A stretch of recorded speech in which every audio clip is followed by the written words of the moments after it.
अस्सलामुअलैकुम नाज़रीन, आप देख रहे हैं वक्त से बोल और मैं हूं आपकी होस्ट और मोमिन शहबाज। नजर डालते हैं आज की अहम तरीन खबरों पर।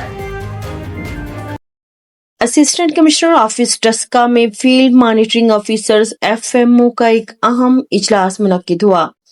खबर शामिल करते हैं डस्का से हमारे नुमाइंदा मोहम्मद अस्कर भट्ट की रिपोर्ट के मुताबिक डस्का में फील्ड मॉनिटरिंग ऑफिसर एफएमओ का एक अहम इजलास मुनक्किद हुआ, जिसमें Edmund Daska, Hasan Askari senior FMO, Syed Ehsan Bukhari और दीगर फील्ड मॉनिटरिंग ऑफिसर्स ने शिरकत की।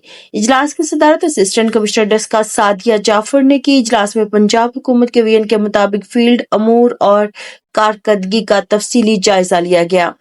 इस मौका पर असिस्टेंट कमिश्नर सादिया जाफर ने तमाम फील्ड मॉनिटरिंग ऑफिसर्स को हिदायत की कि वो अपनी फील्ड में मुतहर्रिक किरदार अदा करें, हाजिरी को यकीनी बनाएं और अपनी जिम्मेदारियां एहसन अंदाज में सर अंजाम दें। इजलास में तहसील मैनेजर हमजा मुज्तबा भी मौजूद थे, जिन्होंने बीट्स के हवाले से तफसीली ब्रीफिंग दी और ईद उल अजहा के इंतजामात और प्लानिंग पर रोशनी डाली। इजलास के दौरान इस बात पर जोर दिया गया कि फ्राइज की अंजामदेही में किसी भी किस्म की गफलत या लापरवाही हरगिज बर्दाश्त नहीं की जाएगी। अब तक के लिए इतना ही। मजीद खबरों और अपडेट्स के लिए देखते रहें वक्त से बोल।